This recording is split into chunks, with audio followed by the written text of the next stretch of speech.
Hey, everybody. Welcome to our discussion around the intro to the Enneagram. My name is Dr. Jana Majette Butler, and with me is Hi, I'm Danielle Roush.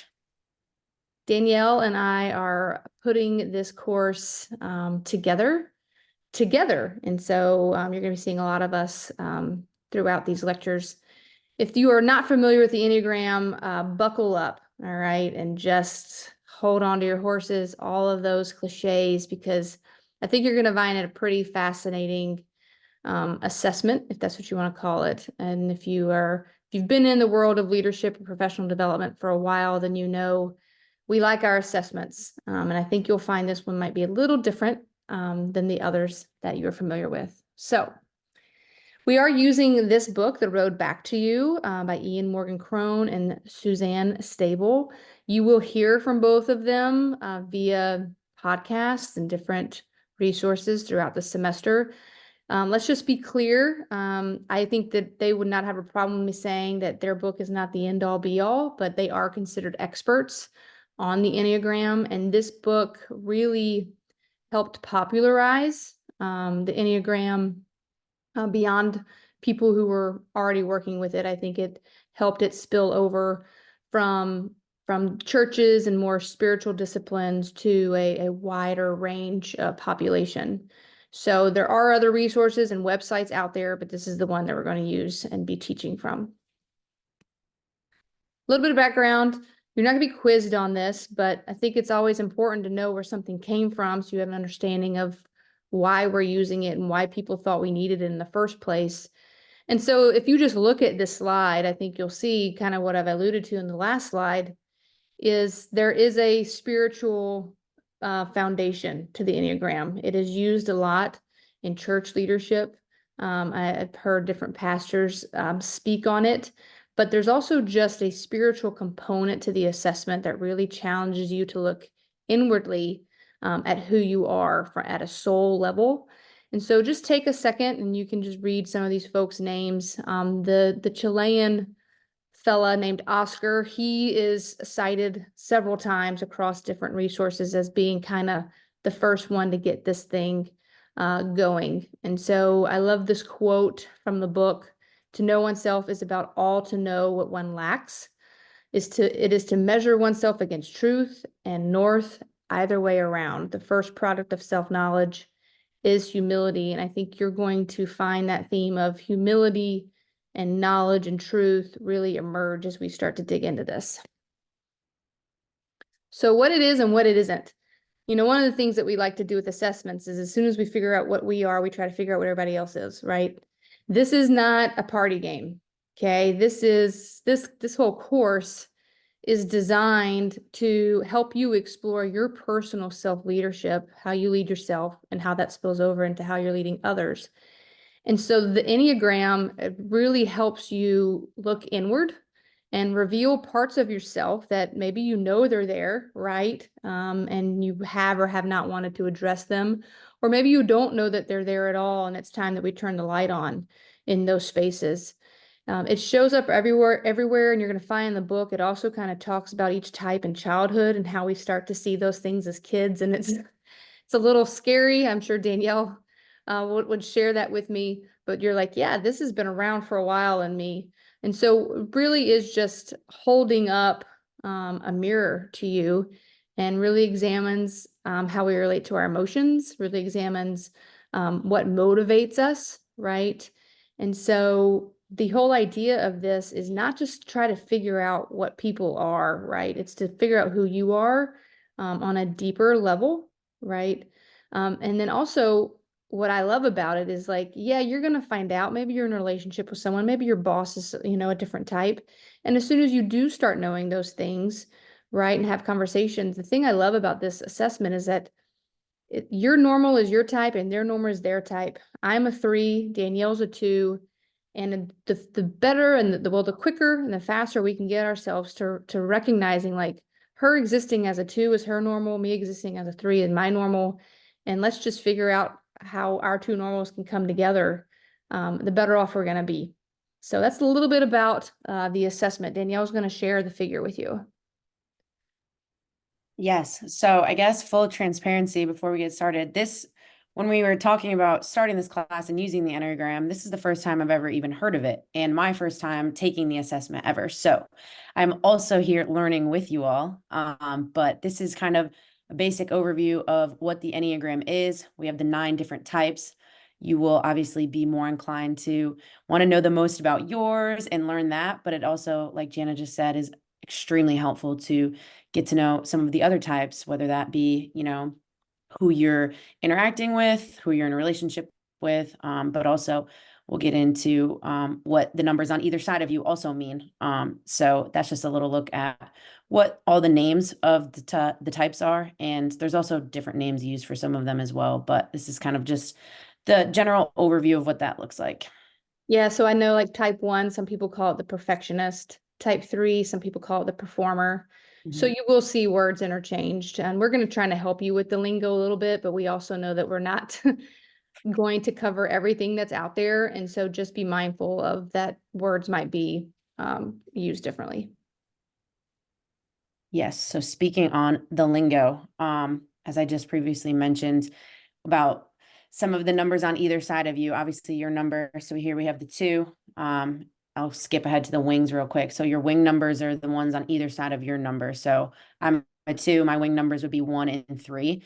And you'll be able to kind of realize how you overlap into each of those different things. While 2 is your main number and where your normal self, as Jana said, you'll dip into a couple of other things, as well as we see in stress numbers and security numbers.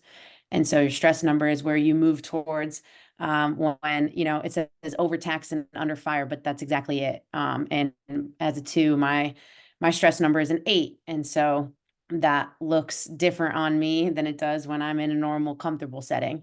And similarly with a security number is where you want to go to feel you're more secure and most comfortable and away from kind of anything that might stress you out or put you over the edge. And so that's kind of what those mean. And then triads. So there's 3 triads. The heart triad, the head or heart, or the head or fear, and then the gut or anger triad. And so when you get into your book, that is how the reading will go. So it doesn't go 1 through 9. And we talk about that because these triads being driven by feelings, driven by fear, driven by anger, those are important. And so grouping those numbers together make it kind of easier to understand them in their groups and then how the groups kind of differentiate from each other. So that's what the triads mean. And we'll get into that a little bit more. But as far as the text goes, that's kind of how the text will flow. That's a great point. We'll have a separate lecture on the triads as well, just to kind of um, roll up our sleeves a little bit more, dig a little deeper with them. The triads are very rooted in how you process things, and especially in relationship to a specific emotion.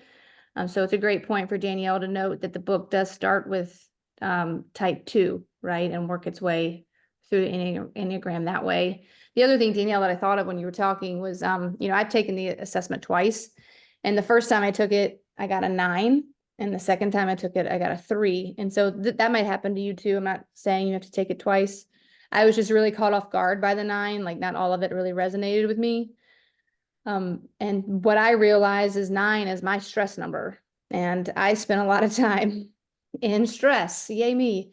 And so when I thought about it that way, it didn't really, it made sense, right? And so that might happen to you. I'm just kind of throwing it out there, but I'm definitely type A, firstborn 3. So, all right, moving on. There you go. This is, yeah, just a little bit of the basics. So gives you the name, number, a little bit of a description of what that means. And kind of like Jana said, you might initially look at it and be like, well, that doesn't really feel like me. And so that's okay. I mean, take it twice, take it whatever, many times, but also realize that that's you just at your normal and we can look differently and be different things at a lot of different times. And so the point I want to highlight on this table is that right column, deadly sin. And so this is not, don't like freak out that this is some horrible thing about yourself. The book, you just have to read the book because the book does a terrific job explaining this and what that means. Obviously, as a 2 and someone who feels they're warm, caring, and giving, and then I see that I can also be prideful. That's like a little bit of shot at the heart. Like, I don't feel like that. I don't think that. And then once you actually, get to read it, it starts to make a little bit more sense. So don't freak out about a deadly sin, and all those things, but it just is a way that we can fully kind of capture what being who we are looks like in all the different ways.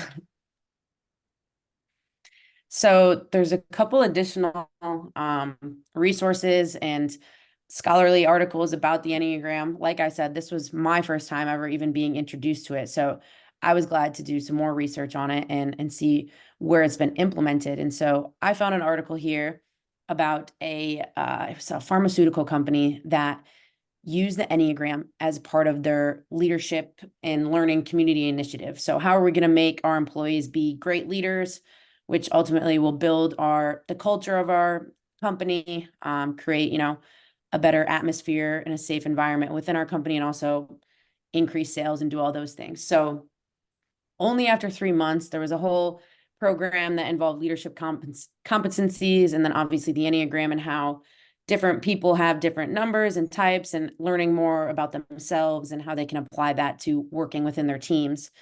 Only after 3 months, as I was saying, it just literally was showing differences in how people were interacting with each other, how people felt about themselves, how they felt their productivity was in their workspace. And so I think positive team building came from it, improvement in team culture. And this company was already successful, but they were like, this is maybe an area where we're not so great at right now, and how we interact with one another and how we can build a better community within our company. And so I think that was cool that this company was using the Enneagram to kind of spearhead their own leadership initiative within their company.